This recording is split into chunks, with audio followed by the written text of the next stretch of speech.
Assalamualaikum warahmatullahi wabarakatuh. Innal hamdalillah nahmaduhu wa nasta'inuhu wa nastaghfiruh wa na'udzu billahi min shururi anfusina wa min sayyiati a'malina. May yahdihillahu fala mudilla lahu wa may yudlilhu fala hadiya lahu. Asyhadu an la ilaha illallah wahdahu la syarika lah wa asyhadu anna Muhammadan 'abduhu wa rasuluhu alladzi la nabiyya ba'dahu. Allahumma salli wa sallim wa barik ala sayyidina Muhammad wa ala alihi wa sahbihi ajma'in. Qala Allah Ta'ala fil Qur'anil Karim, a'udzu billahi minasy syaithanir rajim. Ya ayyuhalladzina amanu taqullaha haqqa tuqatih wa la tamutunna illa wa antum muslimun. Shadaqallahul azim. Kita awali ta'lim kita dengan membaca Al-Qur'an Al-Fatihah. أعوذ بالله من الشيطان الرجيم بسم الله الرحمن الرحيم الحمد لله رب العالمين الرحمن الرحيم مالك يوم الدين إياك نعبد وإياك نستعين اهدنا الصراط المستقيم صراط الذين أنعمت عليهم غير المغضوب عليهم ولا الضالين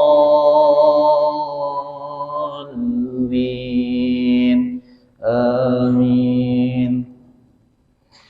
Bapak-bapak, ibu-ibu, hadirin hadirat jamaah salat maghrib Masjid Al-Hidayah yang dirahmati Allah Subhanahu wa taala. Alhamdulillah malam hari ini kita bisa bermuajah kembali di majelis yang mulia ini. Kita ingin melanjutkan kajian kita tentang Sirah Nabawiyah.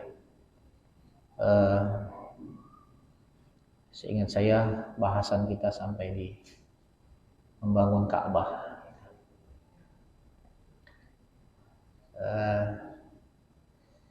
Jadi melihat kondisi Ka'bah yang belum ada perubahan dari semenjak masa Nabi Ismail, yaitu hanya tumpukan batu saja di atas badan manusia kurang lebih setinggi 9 hasta. Nah, itulah kondisi Ka'bah dulu. Jadi gampang dilongok, ya, gampang dimasuki, atapnya nggak ada, ya. Sehingga yang terjadi barang-barang yang sering disimpan di dalam Ka'bah itu sering diambil, dicuri. Kemudian juga puncaknya adalah ketika terjadi banjir besar. Ya, jadi 5 tahun sebelum atau 3 tahun kurang lebih sebelum peristiwa ini, itu terjadi banjir besar di Mekah. Jadi Mekah pun pernah mengalami yang namanya banjir besar. Ya, kalau sekarang kita menyaksikan itu di sana banjir, sebenarnya nggak usah heran karena memang dari dulu pernah. Gitu. Orang sering mengkaitkan, wah ini tanda akhir zaman nih gitu. Padahal itu sudah pernah terjadi. Dan seringkali juga hal-hal yang lain itu selalu dikaitkan dengan akhir zaman. Misalnya dengan banyaknya tumbuh yang hijau-hijau di sana, ya. Itu sebenarnya bukan karena sudah mau akhir zaman gitu. Karena memang biasa setelah musim itu muncul hal seperti nanti hilang lagi gitu. Jadi seringkali kalau kita menemukan kajian akhir zaman itu seringkali dicocok-cocokologi, ya, seperti itu. Padahal aslinya nggak begitu, gitu ya. Sama juga tentang banjir yang beberapa kali mengalami di Mekah, ya. Sesungguhnya itu juga pernah terjadi, ya, sebelum Rasulullah SAW diutus. Maka itulah yang menjadi sebab kemudian orang-orang Quraisy ingin merenovasi Ka'bah. Pada mulanya mereka takut luar biasa karena Ka'bah itu walaupun bentuknya seperti itu, tapi satu tempat yang sangat dihormati. Mereka takut kualat kalau merobohkan Ka'bah. Takut sekali. Apalagi sebelumnya terjadi kejadian-kejadian aneh sebelum mereka ingin menghancurkan Ka'bah. Ya. Ketika mereka memulai dengan memindahkan batu dari dalam Ka'bah itu, maka tiba-tiba muncul ular dari dalam sumur. Jadi dalam Ka'bah itu dulu ada sumur. Dan sesajian yang biasa mereka lakukan, orang-orang Quraisy itu, ya, orang musyrikin Quraisy, itu sesajiannya taruhnya di sumur itu. Ya, sumur di dalam Ka'bah. Maka ketika mereka sedang asik ya memindahkan batu-batu dari dalam Ka'bah itu, tiba-tiba muncul ular. Gitu. Ular. Dan ini membuat mereka khawatir, takut luar biasa. Sehingga mereka sempat menghentikan upaya itu. Jadi ketika mau didekati oleh mereka, ular itu berdesis. Wah, ini bukan ular sembarangan. Ya, biasa gitu kalau orang-orang yang biasa berbuat kesyirikan, kejadian sesuatu selalu dikaitkan dengan sesuatu yang luar biasa gitu. Ya, jadi ini yang akhirnya menambah mereka takut untuk merenovasi Ka'bah. Gitu. Maka apalagi begitu besok harinya muncul lagi ular itu berada di dinding Ka'bah. Maka untuk mematahkan itu, kata dalam Sirah Ibnu Hisham itu disebutkan kemudian Allah mengirimkan burung gitu. Lalu burung itu pun menyambar ular tersebut dan membawa ular itu keluar dari Ka'bah. Jadi Allah ingin menghentikan mitos yang ada ketika itu dengan cara begitu, mengirimkan burung. Maka setelah itu mereka pun kembali melanjutkan rencana mereka untuk merenovasi Ka'bah. Juga ada kejadian lain ketika mereka ingin ada salah satu tokoh di antara mereka mengambil batu dari dalam Ka'bah. Lalu tiba-tiba batu yang sudah dipegang itu kemudian jatuh. Dan yang membuat mereka kemudian khawatir adalah batu itu kembali pada posisi semula. Di mana pertama ketika dia mengambil batu itu. Maka di sini kemudian mereka menyimpulkan apa? Jangan kalian membangun Ka'bah kecuali dari uang-uang yang halal gitu. Dari uang-uang yang halal. Jadi buat mereka itu isyarat Ka'bah ini tempat suci. Maka jangan dia dibangun dengan uang-uang hasil haram. Nah, itu termasuk salah satu keyakinan orang-orang musyrikin Mekah ketika itu dengan isyarat tadi itu. Maka mereka betul-betul membangun Ka'bah itu, merenovasi Ka'bah itu dengan uang yang dipastikan halal. Tidak berasal dari pajak tempat pelacuran, tidak berasal dari tempat penjual-penjual minuman keras. Mereka tolak untuk Ka'bah gitu. Jadi satu sisi mereka biasa melakukan kemaksiatan, tapi kalau untuk Ka'bah mereka hormati, betul-betul dihormati oleh orang-orang musyrikin Mekah ketika itu. Dan ketika dalam pembangunan itu, bagaimana mereka membagi tugas di antara kabilah-kabilah yang ada dari suku Quraisy. Ya, pintu Ka'bah itu menjadi tanggung jawabnya Bani Abdul Manaf dan Bani Zuhroh. Zuhroh ini adalah kabilahnya ibunda Rasulullah Shallallahu Alaihi Wasallam. Ya. Ini tugasnya pintu Ka'bah, ini bagiannya kabilah ini. Jadi gotong royongnya luar biasa. Gitu. Kemudian bangunan antara rukun Ya Aswad dan rukun Yamani itu dipegang oleh Bani Makhzum.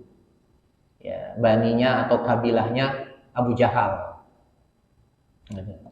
Juga Walid bin Mughirah dan sebagainya. Kemudian punggung Ka'bah dipercayakan kepada Bani Jumah dan Saham bin Amr bin Qusais bin Ka'ab bin Luay. Kemudian Hajar Aswad diserahkan kepada Bani Abduddar bin Qusay dan Bani Asad bin Al-Uzza dan Bani Adi bin Ka'ab bin Luay. Ini dibagi-bagi tugas. Mereka bekerja masing-masing sesuai tugasnya. Nah, ketika sudah selesai pada proses ingin memindahkan Hajar Aswad, maka terjadilah perselisih perselisihan yang hampir menumpahkan darah. Kenapa? Masing-masing kabilah dari Quraisy itu merasa yang paling berhak. Bahkan Bani Abduddar yang dipercaya memang untuk mengurusi bagian Hajar Aswad dalam renovasi pembangunan itu sampai bekerja sama dengan Bani Adi bin Ka'b untuk bersekutu agar mempertahankan sesungguhnya yang pantas memindahkan Hajar Aswad ke tempatnya semula itu adalah mereka. Sampai mereka bawa mangkok itu diisi air, lalu air itu ditetesi oleh darah mereka masing-masing. Ya, darahnya. Dia menunjukkan tekad bulat, pokoknya sampai mati pun hak mereka untuk memindahkan Hajar Aswad jangan sampai lepas. Itu sampai 4-5 hari lah tertunda pemindahan Hajar Aswad. Jadi ini sebuah kedudukan yang mulia ketika satu kabilah itu dipercaya untuk memindahkan Hajar Aswad. Ya, sempat ya tadi deadlock 4-5 hari. Hampir terjadi perang besar antara mereka.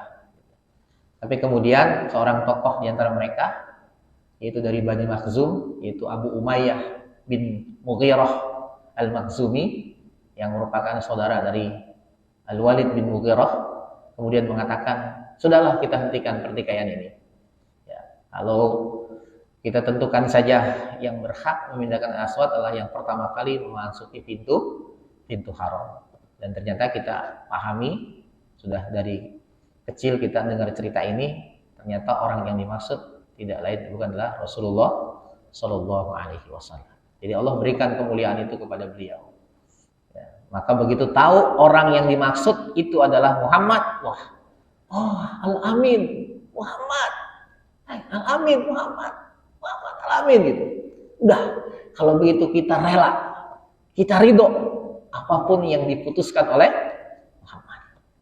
Jadi nggak ada keraguan lagi mereka. Begitu tahu itu Rasulullah, begitu tahu Muhammad bin Abdullah yang pertama kali memasuki. Maka kemudian Rasulullah berkumpul dengan seluruh kepala-kepala kabilah yang ada. Kemudian Rasulullah kita tahu meminta kain, lalu kain itu dibentangkan, lalu setiap suku, kepala suku memegang ujung-ujung dari kain tersebut. Jadi Rasulullah tidak ego, ya. Tidak mentang-mentang kayak ini, tapi tetap itulah kecerdasan beliau. Ya. Itulah kearifan beliau dalam mengatasi masalah. Gitu. Jadi kalau kita padahal beliau sudah diberikan tadi hak untuk melakukan itu, tapi beliau tidak manfaatkan kepercayaan kabilah-kabilah yang lain ya, untuk melakukan itu. Tapi beliau melibatkan semua komponen, semua kabilah agar mereka tidak merasa dipinggirkan, agar mereka merasa tetap dihormati. Maka kemudian cara Rasul begitu. Agar semua kabilah-kabilah yang ada, kepala-kepala kabilahnya itu masing-masing memegang ujung dari kain tersebut dan bersama-sama mereka menggotong batu atau Hajar Aswad itu. Baru begitu sudah pada tempatnya, kemudian Rasulullah yang meletakkan dan semuanya ridho. Tidak ada satupun ketika itu yang tidak ridho. Jadi benar-benar lapang, ya, benar-benar lapang dada mereka dengan apa yang dilakukan oleh Rasulullah Shallallahu Alaihi Wasallam. Nah itu seharusnya pemimpin gitu ya. Jadi pemimpin itu harus bisa merangkul semuanya. Dia harus berdiri di di setiap kelompok yang mungkin saja berkonflik, berbeda pandangan, berbeda pendapat. Dalam skop apapun, apalagi dalam sebuah negara gitu ya. Jadi jangan condong kepada salah satu. Kalau persatuan ini tetap mau terjaga, dan itulah Rasulullah Shallallahu Alaihi Wasallam. Ya, ketika itu umur beliau masih 35 tahun. Jadi sebelum diangkat sebagai nabi, umur yang masih tergolong masih muda. Tapi kecerdasannya sangat luar biasa, kearifannya sangat luar biasa, melebihi orang-orang yang lebih tua umurnya dari beliau. Dan orang-orang ketika itu tidak pernah menyangka, mereka mengatakan tidak pernah menyangka kalau Muhammad akan melakukan itu. Mereka semua berpikir Muhammad sendiri yang akan memindahkan, tapi ternyata di luar sangkaan mereka tidak dilakukan oleh Rasulullah Sallallahu Alaihi Wasallam. Makalah semenjak itulah kemudian beliau mendapat gelar Al-Amin, orang yang dapat dipercaya. Gelar beliau kita masyhur sekali gelar beliau. Nah itu tentang proses renovasi Ka'bah. Gitu. Juga kejadian-kejadian aneh banyak sekali sebenarnya disebutkan dalam Sirah Ibnu Hisham itu ketika proses pemindahan Ka'bah. Jadi ketika sampai di ingin membongkar batu makomnya Ibrahim itu ketika digali susah sekali. Sehingga apa yang terjadi ketika dalam keadaan susah itu tetap dipaksa, tapi kemudian efeknya apa? Efeknya tidak hanya sekitar Ka'bah yang bergetar, tapi seluruh kota Mekah itu bergetar. Maka kemudian mereka juga menghentikan ketika pada proses itu. Jadi banyak hal-hal kejadian aneh yang mereka alami dalam proses renovasi Ka'bah itu sendiri. Nah itu bahasan kita tentang renovasi Ka'bah. Alhamdulillah tahun ini jamaah haji bisa berangkat untuk melaksanakan ibadah haji. Ya. Mudah-mudahan kita bisa menyusul semua, insyaallah. Ya, ada yang berangkat jamaah Al Hidayah? Nah, nggak ada. Itu. Umroh juga sudah normal ya. Nah, ada jamaah saya harusnya berangkat 2 tahun yang lalu, tapi ternyata gagal kan. Nah sekarang harusnya dia berangkat, tapi umurnya sudah lebih dari 60, jadi batal. Nggak berangkat. Yang berangkat hanya istrinya. Ya, qadarullah seperti itu. Belum diberikan kesempatan ya. Prioritasnya gitu. Kemudian kita masuk pada fase berikutnya, yaitu fase kenabian. Jadi sampai di pembahasan renovasi Ka'bah, kemudian Rasulullah mendapatkan gelar Al-Amin, itu fase sebelum kenabian. Maka kemudian kita masuk pada pembahasan fase kenabian. Ya, fase kenabian. Ya, yaitu yang dia masih dalam periode Mekah. Ada beberapa pembahasan kita nanti terkait dengan fase Mekah ini.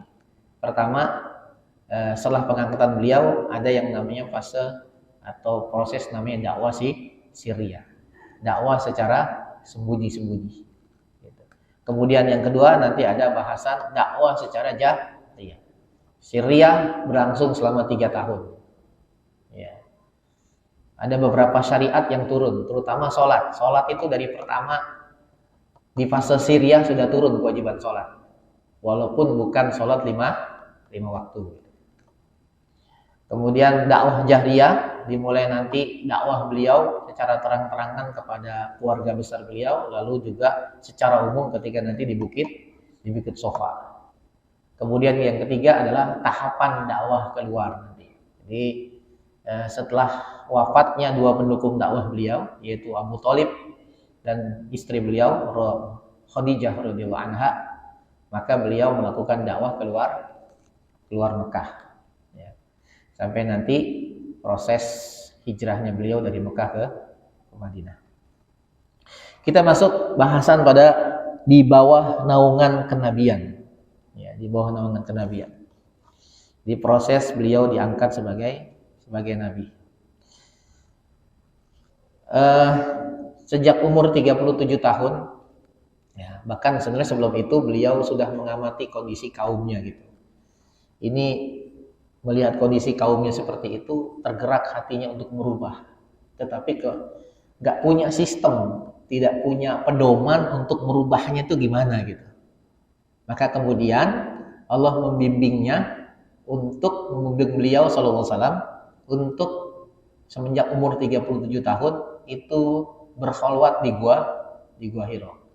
Di beliau itu sebenarnya sudah berkholwat dari umur 37 tahun. Jadi proses kholwatnya itu 3 tahun kurang lebih. Dan tanda-tanda beliau diangkat sebagai nabi itu sudah terlihat sekali. Ada banyak tanda, di antaranya ketika beliau melewati sebuah batu di kota Mekah, lalu kemudian batu itu mengucapkan salam kepada beliau. Itu ketahuan. Nah, semenjak umur 30 tahun itu beliau sering mondar-mandir ke gua Hira. Bawa bekal, kemudian habis balik lagi. Dan itu dilayani totalitas oleh Khadijah, istri beliau. Maka diberikan semuanya. Jadi ridho terhadap apa yang dilakukan oleh suaminya Khadijah. Ya.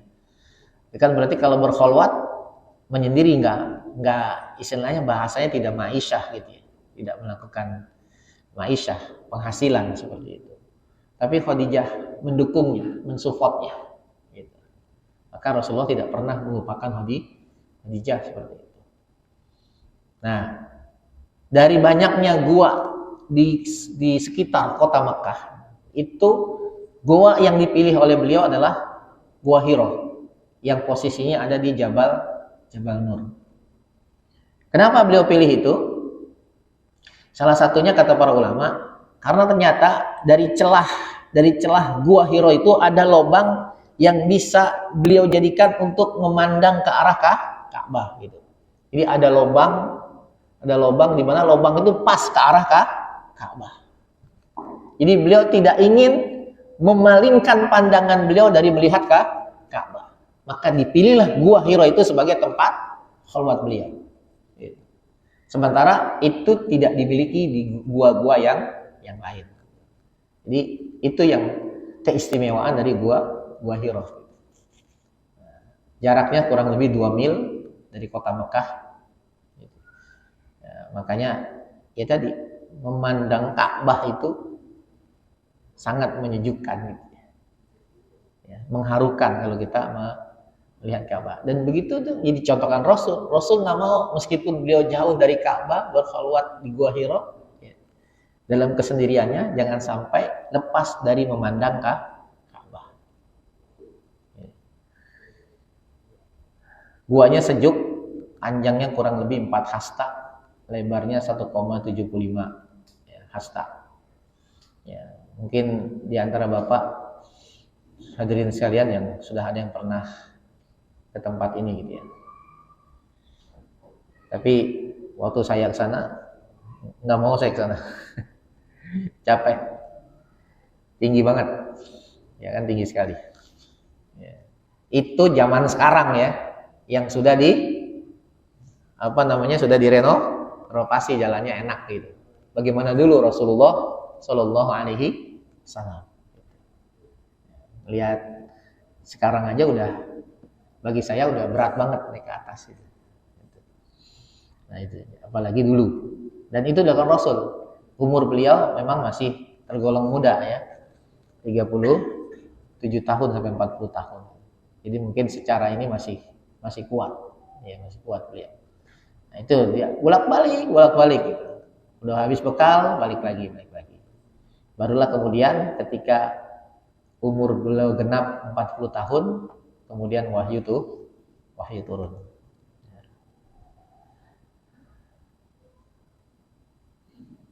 Ya, wahyu turun. Sudah tadi dari mulai 37 tahun sudah mulai terlihat tanda-tanda kenabian. Kemudian beliau sering berkholwat, semakin jelas lagi karena beliau sering bermimpi. Dalam hadis itu sering bermimpi, dan mimpinya itu terang banget, nggak ada remang-remangnya gitu, sebagaimana fajar subuh gitu. Jadi terang banget seperti itu, fajar di pagi hari seperti itu. Sehingga kita tahu bahwasanya mimpi para nabi itu adalah salah satu bentuk wahyu gitu. Apalagi nanti setelah beliau jadi nabi. Nah itu kemudian ketika beliau di Gua Hira tersebut, ini menurut beberapa pendapat di dalam kitab Ar-Riqul Maktum ini disebutkan ketika itu usia beliau 40 tahun 6 bulan 12 hari. Itu kalau hitungan hijriyah. Jadi 40 tahun. Sementara kalau Masehinya 39 tahun 3 bulan 20 hari. Ada perbedaan sedikit karena memang Hijriah lebih cepat. Jadi 40 tahun beliau. Sementara waktunya hari Senin 21 Ramadan. Ya. Malam hari atau 10 Agustus 610 Masehi. Nah ini yang disebut dalam kitab Ar-Rahiqul Makhtum. Di hari Senin beliau menerima wahyu 21 Ramadan. Berarti malam ganjil. Ya, 21 Ramadan. Umurnya 40 tahun. Ketika beliau sedang beribadah kepada Allah, memikirkan, merenungkan kekuasaan Allah Subhanahu wa taala, di satu sisi beliau juga memikirkan kondisi kaumnya gitu, maka pada saat itu tiba-tiba beliau didekap oleh yang kemudian nanti kita ketahui adalah malaikat Jibril. Nah, ini hadis tentang itu ya. Jadi awwalu ma budi abihi Rasulullah minal wahyi ar-ru'ya as-salihah. Awal di permulaan wahyu itu adalah mimpi yang benar, ar-ru'ya as-salihah fin naum, dalam tidur. Fakana la yara ru'ya illa ja'at mithla falaqis subuh. Adalah beliau tidak melihat dalam mimpi itu kecuali dia datang seperti falak subuh gitu. Jadi jelas sekali. Summa hubiba ilaihal khala. Kemudian semenjak itu beliau ditanamkan rasa cinta, rasa suka untuk berkhalwat, menyendiri. Wa kana yakhlu bi ghari Hira, dan beliau menyendiri di gua Hira. Fayatahannas fihi wa huwa atabut al-layaliya zawatil adad qabla an yanziya ila ahli wa yatazawwadu lidzalika thumma yarji'u ila Khadijah. Jadi Fayatahannas beribadah di dalamnya, menyendiri di dalamnya malam-malam hari, bersekian hari, kemudian kalau sudah habis kembali lagi dan ngambil bekal lagi, ya. Kembali ke Khadijah, lalu diberikan bekal lagi, balik lagi Rasulullah Sallallahu Alaihi Wasallam. Luar biasa Khadijah gitu. Ya, setianya dengan Rasulullah Sallallahu Alaihi Wasallam. Fayatazawwadu limithliha hatta ja'ahul haqq wa huwa fi ghari Hira. Ya, sampai datang ya, kebenaran, dan ketika itu beliau berada di gua Hira. Karena nanti ada riwayat dari Jabir bin Abdullah ketika dia ditanya sahabat Jabir bin Abdullah radhiyallahu an bahwasanya wahyu yang pertama itu adalah surat Al-Mudaththir dalam hadis Jabir. Nah, bagaimana kita menyatukan dua pendapat yang berbeda ini? Sementara yang masyhur adalah surat Al-Alaq. Kita tidak bisa menolak hadis Jabir juga karena itu hadis sahih. Nah, disinilah kecerdasan para ulama menyatukan ya, thariqatul jam'i, menyatukan dua dalil yang seolah bertentangan. Ya, jadi ada metode dalam menyatukan pendapat atau dalil yang berbeda itu, ada sistem namanya thariqatul jam'i namanya. Dengan menyatukan, menggabungkan seperti itu. Nah, termasuk dalam hadis yang menjelaskan wahyu pertama yang turun. Yang masyhur kita ketahui adalah surat Al-Alaq. Tapi kita temukan dalam hadis Jabir itu surat Al-Mudaththir. Nah, kemudian faja'ahul malak, datanglah malaikat kepada beliau, faqala iqra, bacalah, au qala ma ana biqari. Kemudian Rasulullah menjawab, ma ana biqari, saya enggak bisa baca. Saya enggak bisa baca. Nah, maka ini semakin menguatkan memang Rasulullah tidak bisa baca. Walaupun ada pendapat yang mengatakan bahkan dia mengancam, ya, memaksa, saya akan perkarakan kalau ada yang mengatakan Rasulullah nggak bisa baca kan gitu. Ya, ini pelecehan katanya gitu. Kalau mengatakan Rasulullah nggak bisa baca, ya, seolah-olah dia membela Rasul gitu. Padahal keterangannya begitu. Gitu. Umi itu apa? Dan nanti dikuatkan dengan beberapa peristiwa bahwasanya Rasulullah memang tidak bisa baca. Gitu. Ketika dalam perjanjian Hudaybiyah misalnya, ya, pada saat Rasulullah mengatakan perjanjian ini dibuat antara Muhammad Rasulullah dengan Suhail bin Amr, tulis Ali. Maka kemudian ditulis oleh Ali, tapi kemudian kata Suhail, siapa itu Muhammad Rasulullah? Kami tidak mengenal tuh Muhammad Rasulullah, kalau kami mengakui engkau sebagai Rasul, ngapain kami capek-capek memerangi kamu? Ganti. Ya, ganti apa? Diganti dengan Muhammad bin Abdullah. Ganti Ali, hapus. Ali dihapus. Kemudian yang pertama kalimat basmalah dulu. Jadi tulis Ali Bismillahirrahmanirrahim. Tapi kata Suhail enggak. Apa itu kalimat itu Bismillahirrahmanirrahim? Ganti, kami enggak kenal. Bismika Allahumma. Ganti Ali, tulis, dicoret sama Ali, ganti Bismika Allahumma. Kalau kita ditambahin ahya wa amut gitu ya. Nah, jadi diganti, dicoret oleh Ali, ganti. Kemudian berikutnya tadi, perjanjian ini dibuat antara Muhammad Rasulullah dengan Suhail bin Amr. Lalu Suhail bin Amr, enggak. Kalau kami mengakui engkau sebagai Rasul, ngapain kami capek-capek memerangi kamu? Ganti. Maka kata Rasul, ganti Ali, coret. Ali nggak mau. Ali nggak mau nyoret. Ali udah kesel banget. Dia marah banget Ali. Orang ngajar ini. Gitu. Ali, ganti kata Rasul. Tetap Ali nggak mau. Sehingga ketika itu, mana tulisan itu? Tulisan Muhammad Rasulullah. Ini ditunjukin. Rasul ditunjukin. Kemudian dicoret langsung oleh Rasulullah SAW. Baru diganti. Nah itu dalil yang menguatkan memang beliau tidak bisa baca. Gitu.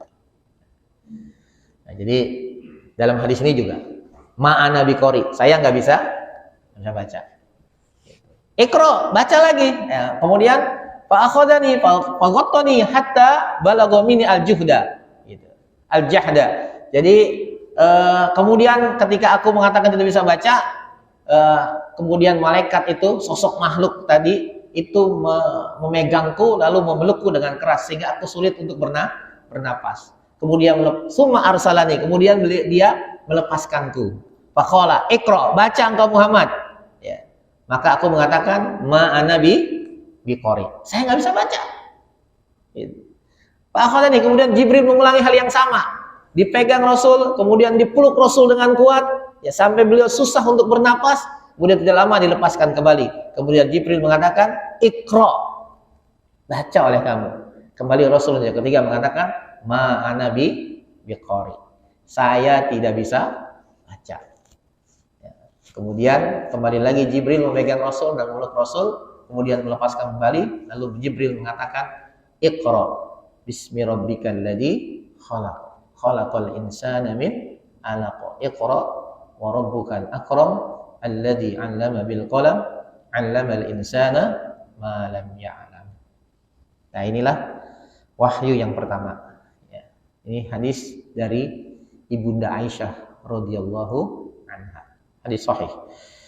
Ya. Jadi maka setelah itu, nah ini yang saya katakan hadis tadi, hadis jadi Jabir ya. Jadi ada seorang sahabat tanya, Sa'altu Jabir ibn Abdillah. Aku bertanya kepada Jabir, Ayyul Quran unzila awal. Mana Quran yang pertama kali diturunkan? Maka jawab dari Jabir, Ya ayyuhal muddathir. Ya. Jadi ya ayyuhal muddathir. Kata Jabir. Nah ini hadisnya juga hadis sahih. Hadis sahih. Nah, terjadi seolah ada pertentangan antara dua dalil seperti itu. Nah, bagaimana menyatukannya para ulama? Menyatukannya adalah jadi setelah Rasulullah dibekap oleh Jibril, ya, kemudian beliau pulang dalam keadaan ketakutan yang sangat luar biasa, ya. Sampai di rumah minta diselimuti. Kemudian diselimuti oleh Khadijah, lalu zammiluni, selimuti aku. Ya inilah peran Khadijah yang sangat luar biasa. Dalam setiap keadaan Rasul, Khadijah selalu berada di sisi Rasulullah SAW. Hatta dhahaba anhu ar-raw. Ya, jadi sampai hilang rasa takutku ketika diselimuti oleh Khadijah. Ya. Lalu qala Rasulullah berkata, Ya Khadijah, mahali. Wahai Khadijah, apa yang terjadi padaku wahai Khadijah? Ya. Lalu kemudian beliau ceritakan kepada Khadijah tentang kejadian tadi. Lalu beliau menganjurkan kata-katanya, qad khasyitu alayya, sungguh aku ditimpa rasa takut yang sangat luar biasa wahai Khadijah. Takut aku, kata Rasul, mengalami takut yang luar biasa. Padahal beliau tidak pernah mengalami hal semacam itu, tapi dalam kondisi ini takut luar biasa. Faqalat, maka tampillah Khadijah menghibur, memberikan penguatan kepada suaminya Rasulullah sallallahu alaihi wasallam. Kata Khadijah, "Kalla abshir, wallahi la yuhzikallahu abadan." Ya, sekali-kali tidak, berbahagialah wahai suamiku, demi Allah, kata Khadijah, Allah nggak akan menghinakan kamu selama-lamanya. Jadi ini kalimat ini yang dimunculkan oleh Khadijah. Jadi rasa optimis, membangun kepercayaan diri. Jadi bagaimana Khadijah mengatakan, demi Allah. Ya, kalau sudah kalimat demi Allah, berarti itu menguatkan. Ya. Jadi Allah tidak selama-lamanya tidak akan pernah menghinakan engkau. Dari mana Khadijah yakin?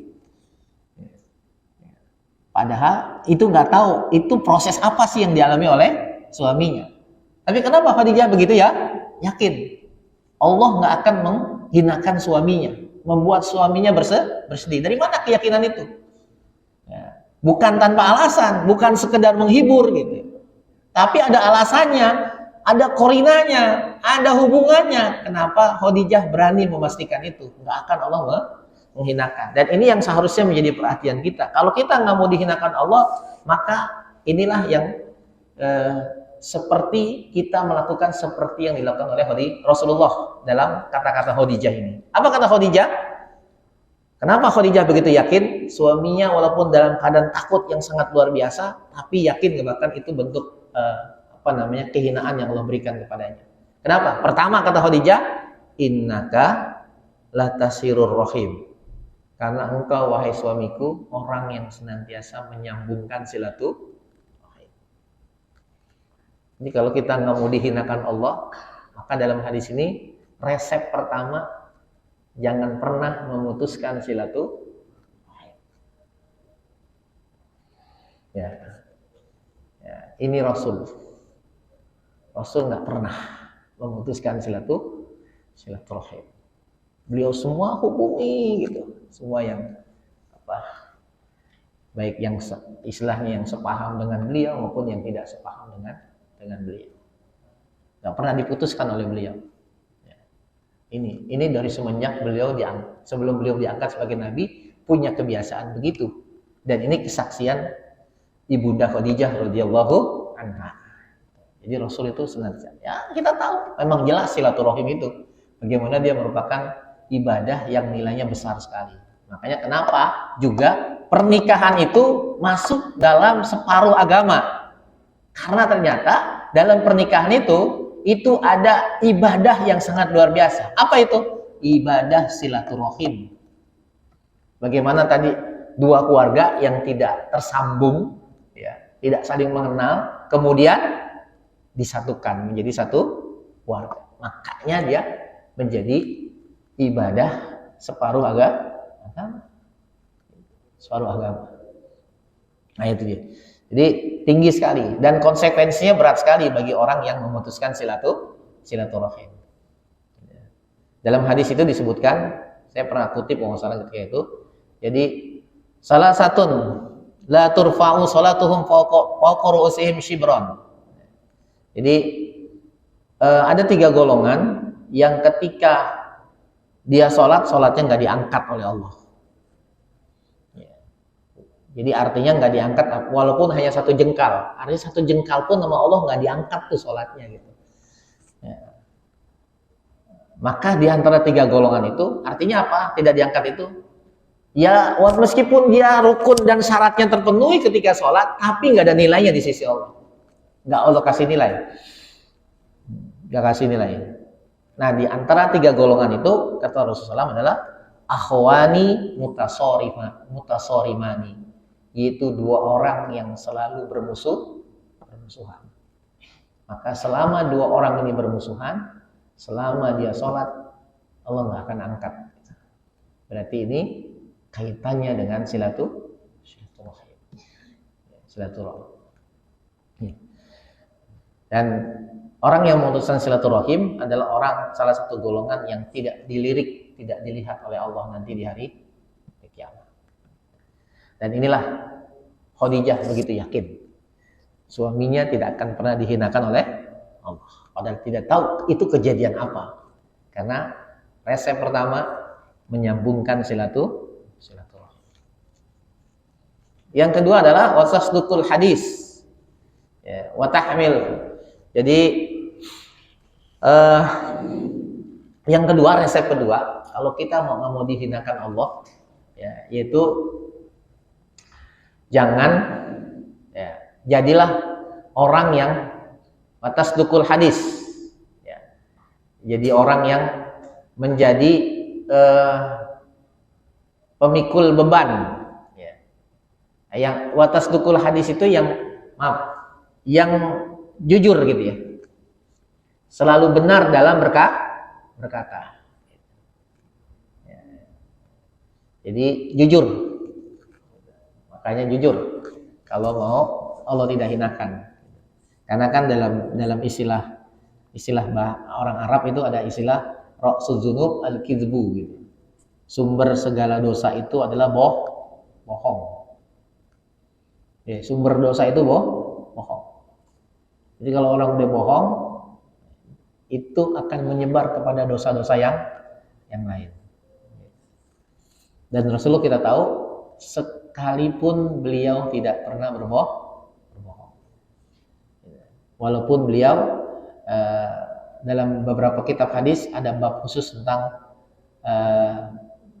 disebut dengan al-mazah atau al-mumazahah, bercanda, bergurau gitu ya. Maka di hadis itu disebutkan beberapa hadis Rasulullah juga orang yang suka bercanda. Tetapi candanya Rasul benar gitu. Tidak pernah disisipi kebohong. Jadi canda aja Rasul nggak pernah bohong. Nggak pernah bohong. Jadi bukan hanya cerita tentang ketika beliau mengatakan seorang nenek nggak bakal masuk surga. Banyak lagi hadis-hadis yang lain. Ketika seorang sahabat minta bantuan Rasul agar dia dan barangnya itu diangkut, agar barangnya dan dia diri sahabat itu dan barang-barangnya diangkut. Lalu Rasulullah mengatakan, Rasulullah menyodorkan kepada sahabat itu unta kecil gitu, unta yang masih kecil lah gitu. Maka kata sahabat tadi, bagaimana mungkin ya Rasul? Unta kayak gini bisa mengangkut saya dan barang-barang saya. Maka kata Rasul, bukankah unta ini juga bukankah anak unta ini berasal dari onta? Jadi artinya Rasul bercanda di situ. Tapi candanya itu benar. Banyak gitu. Jadi canda saja tidak pernah berbohong. Karena hadisnya jelas sekali ancaman kalau bercanda disisipi dengan kebohongan. Disisipi dengan kebohongan. Jadi silakan bercanda, tapi jangan berbohong boleh, bergurau boleh. Nah Rasul gitu. Sekalipun Rasulullah tidak pernah berbohong. Maka inilah yang Khadijah yakin Rasulullah, apa yang Rasulullah alami itu tidak akan bukan bentuk penghinaan Allah kepada beliau. Lalu kemudian juga yang ketiga watahmilul kalla. Jadi Rasul itu orang yang suka membawa beban orang lain, artinya banyak membantu. Ya Rasul dari sebelum jadi nabi sudah melakukan itu. Jadi kalau ada orang yang minta bantuan, Rasul akan berusaha untuk membantu. Nah, maka kita banyak dapatkan dalam hadis. Ada orang minta bantuan Rasul nggak bisa. Tapi Rasul nggak bisa bantu karena memang beliau tidak punya. Tapi beliau nyari solusinya. Dicarikan sahabat yang bisa bantu. Ya itu. Jadi tidak sekedar nggak bisa saya. Dan selesai di situ. Kalau kita kan begitu kalau nggak bisa. Kalau Rasul nggak, saya nggak bisa. Tapi nanti Ya, dicari solusinya oleh beliau. Itulah beliau. Ya, jadi kesulitan orang terbantu. Kemudian yang keempat adalah watak ridhoib. Jadi Rasul itu senantiasa menjamu tamu. Tamu. Ya, tamu itu sangat dimuliakan oleh Rasulullah SAW. Dan jangan dianggap remeh menjamu tamu ini. Ini nilainya besar. Bahkan barometer keimanan itu adalah terlihat bagaimana cara kita menjamu tamu. Man kana yu'minu billahi wal yaumil akhir falyukrim dhaifah. Siapa yang beriman pada Allah dan hari akhir, maka hendaknya dia hormati tamunya. Tamunya. Dan Rasul bagaimana memuliakan tamu. Wa tu'inu, yang kelima adalah wa tu'inu ala nawaibil haq, yaitu engkau selalu membantu orang-orang yang menegakkan kebenaran gitu. Nah itu. Jadi Rasul tuh memberikan kontribusi. Setiap ada orang ingin menegakkan kebenaran, beliau selalu bantu, support. Jangan biarkan orang bersemangat menegakkan kebenaran berjalan sendiri, sementara kita cuek. Kalau kita tidak bisa seperti mereka yang berani menyuarakan kebenaran, tidak berani turun langsung, ya paling enggak kita support dari sisi dana. Dana nggak bisa, minimal doa. Minimal doa itu. Ini sudah turun, enggak ngasih bantuan, enggak doa, enggak mencibir lagi.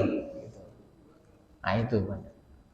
Mencibir bahkan menyalahkan tindakan orang tersebut. Padahal jelas dia melakukan itu untuk menegakkan kebenaran. Apa itu? Nah, seperti itu. Nah itu jangan. Jadi karena itu sifat Rasul. Jadi sifat Rasul selalu ketika ada orang ingin menegakkan kebenaran, beliau selalu support. Minimal lah tadi, minimal doa. Atau minimal kita jaga doa, nggak mau nih. Minimal kita jaga lisan kita, nggak mengucapkan sesuatu yang buruk kepada mereka. Gitu. Jadi udah nggak ngasih tapi ngejelekin seperti itu. Nah itu nggak apa.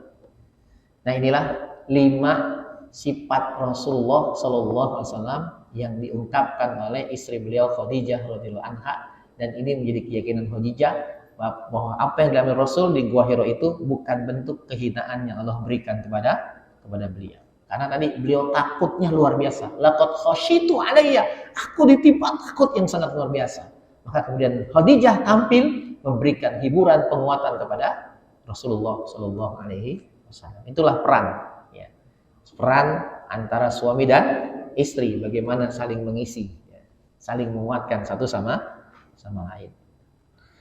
Mungkin sampai sini kajian kita, karena sudah masuk Isya ya. Masuk Isya ya, berarti nggak ada kesempatan bagi kita untuk diskusi karena sudah azan ya.